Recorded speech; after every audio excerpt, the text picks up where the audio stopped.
Normal ang kaayo. Muna sila di Ayan na po kaya si yung VP hours. Sara, nasa Daheg po VP ulit. Inday, Panoorin po magandang hapon natin sa mga inyo. updates Ang sa Daheg. pinakamamahal na Vice President Inday Sara Duterte. Welcome back to the Netherlands. Kamusta po kayo, ma'am? Okay lang man. Dumating kami noong Sunday. Yes. Hapon. And okay naman yung flight. Medyo nakakapagod lang talaga yung biyahe kasi 16 hours na total flight time. Hi! How are you? Yes. So, Ma'am, kamusta po ang aming pinakamamahal na inyong ama, dating Pangulong Rodrigo Duterte? okay lang siya. Very good mood today. Una niyang nasabi noong pumasok ako, sabi niya yung braso ko daw ay doble ng braso niya. So, dalawang braso daw niya, yung isang braso niya. Ma'am, pakilinaw po yung sinabi ni Ma'am Elizabeth Cadidat. Kasi ma'am, marami talagang nabahala mga kababayan natin na si Tatay Digong daw ay skin and bones. Ano po yung konsepto noon, ma'am? Pumayat siya ng sobra. Hindi niyo pa siya nakita ng ganito siya kapayat. Ganito siguro siya kapayat nung binata pa siya. So, laki ng pinayat niya. So, ito yung braso ko. Doble ba? So, doble is kalahati nito. Kalahati na lang nito ang braso niya. Pero health-wise, ma'am, okay naman siya, ma'am. So far, wala man siya. Tinanong namin siya kung may mga complaints siya. Wala naman siyang nararamdaman daw. So, okay naman siya on that note. Kasi wala din naman siya sa hospital part ng prison. Nandun siya sa regular detention. Kasi lahat ng mga Pilipino, ma'am, talagang nagdarasal para sa speedy recovery ni PRRD kasi we are definitely more than willing to welcome him sa outside world. Oh yes, oo. Marami ang nagdarasal na sana ay ma-dismiss na yung kaso based on jurisdiction at desisyon na yun na mabigyan siya ng independence. Ma'am, meron bang mensahe si PRRD sa mga kababayan natin sa Burundi? Sinabi niya na I did what I had to do for my country and then I have no regrets sa mga ginawa. Ma'am, nasabihan niyo ba siya na hindi talaga titigil yung mga Pilipino sa pagsuporta sa kanya? Nabanggit namin na nandito kayo. Nabanggit din namin yung walk for Duterte on July 5 dito sa The Hague. Na-mention din namin yung run for Duterte sa Davao City at sa Cebu July 6. So alam niya. At saka yung upcoming July 19, ma'am. Oo. Ay, hindi pa. Tomorrow, papanggitin ko sa kanya yung July 19 at nabanggit ko din sa kanya na merong nagbigay ng merong nagbigay ng perpetual mass sa kanya. So, araw-araw merong magdadasal para sa kanya. Ma'am, meron po kayong message sa lahat ng mga kababayan natin sumusuporta?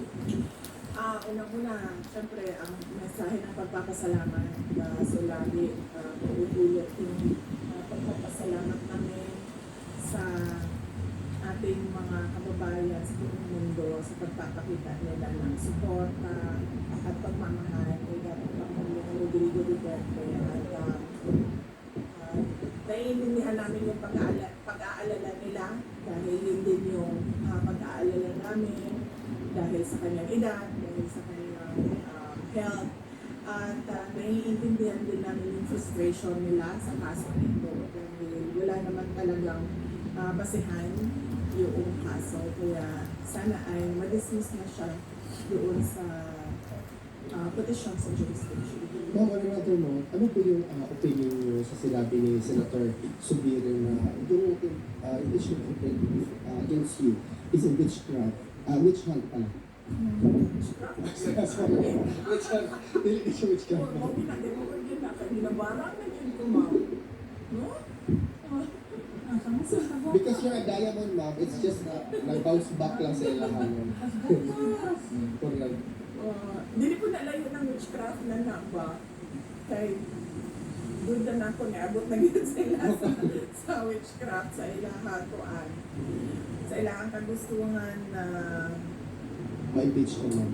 yes, matanggal ko sa pwesto at I'll be out of their way.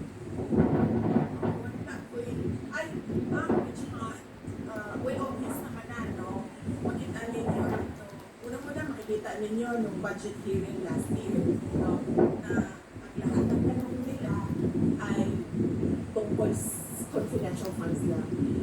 Meron lang silang inutusan na magtanong konti about sa budget proposal ng OVP na wala namang confidential funds, pero lahat ng tanong nakikita nyo, nagbabasa sila ng script at para sa impeachment.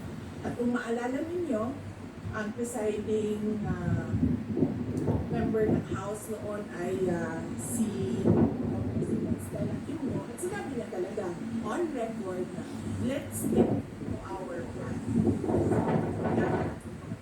Ang sunod, kung nakikita niyo, yung pagkuha nila sa confidential records, no?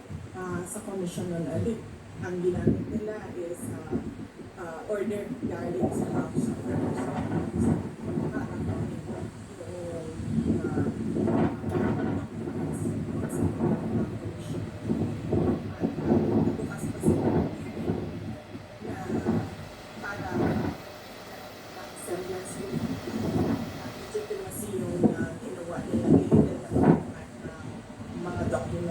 Sa Commission on Audit.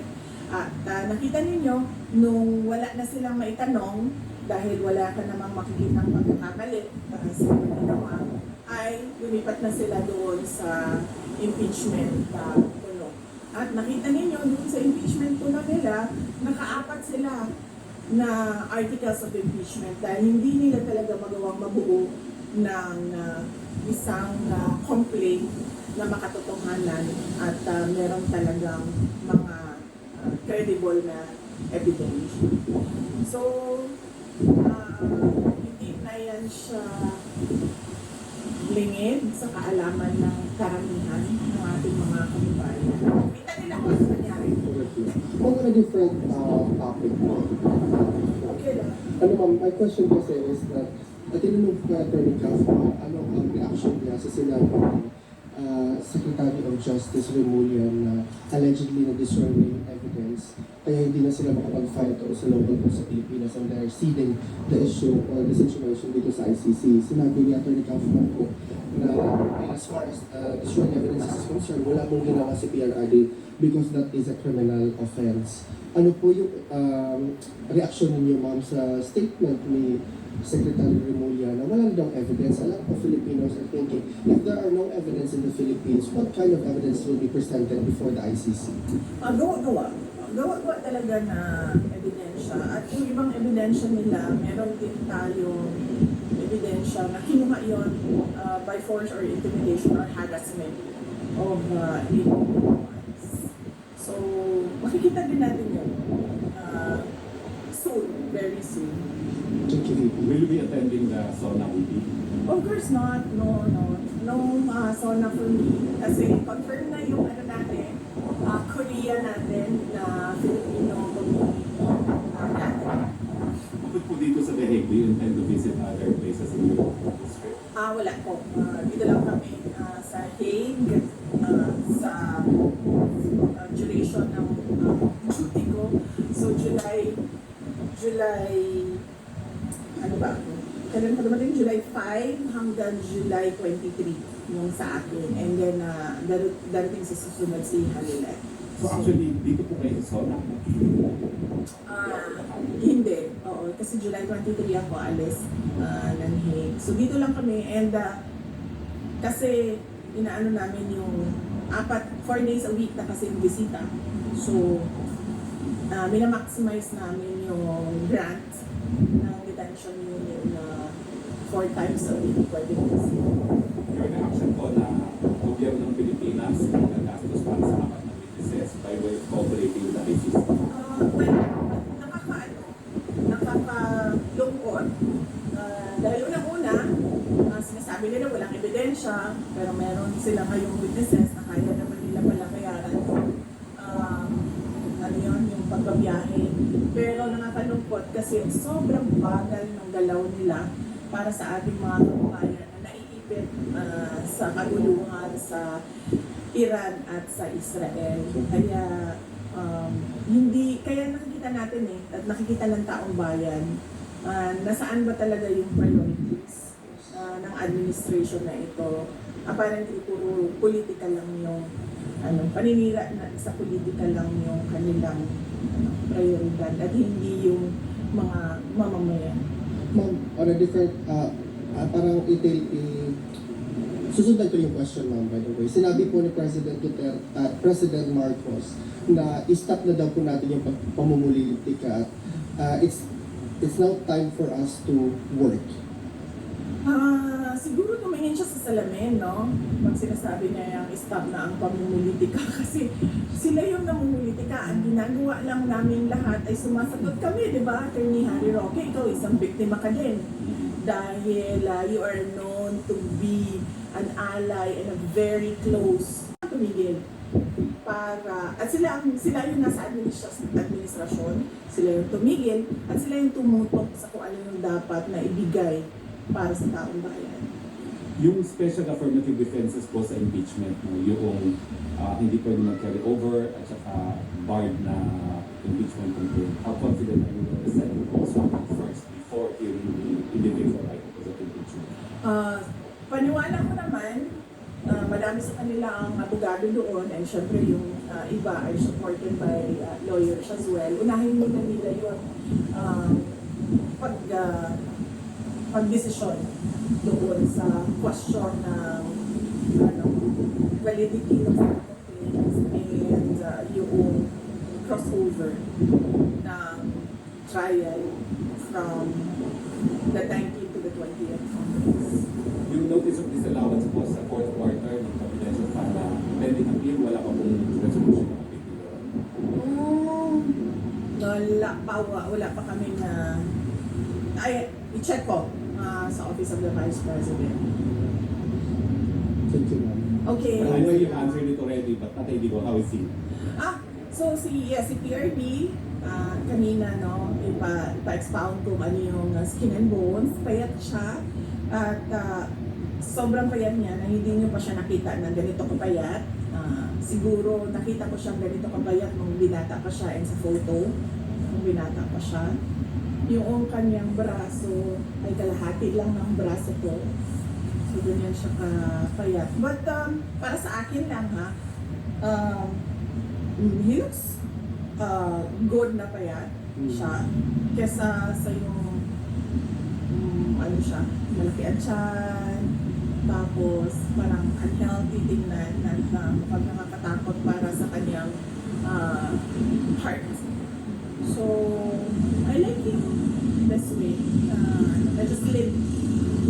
Pero nabanggit ko yung buo sa kanya na naabali naman mga supporters niya. Oo, nabanggit ko din na yun sa kanya. Sabi ko nga kanina, naiintindihan namin yung concern. Because ang ano nga is, yung pagpayat niya ay hindi naman niya kagustuhan dahil talaga yon sa appetite, loss of appetite niya, no? Siguro sa mga pangyayari, and of course siguro kasi hindi traditional Filipino food. Nakasanayan, yung mga pagkain Pilipino na nakasanayan niya, hindi yung yun ang meron dito. Yan po yung mga updates sa dahig. Nabalitaan niyo po ba yung unity walk ng July 5? Yes, oo. Nakita ko din yung videos. Nabanggit ko din. 7 kilometers. Nabanggit ko din kay dating Pangulong Duterte yung Unity Walk July 5 dito sa The Hague. At nabanggit ko din yung Run for Duterte, yung fun run sa Davao City at sa Cebu noong July 6. So nabanggit ko yun sa kanya. Alam din po niya sa 19. Sa 19, bukas ko, nabanggit na sa kanya kanina. Kasi nag-updating lang ako kung anong mga nangyari. So,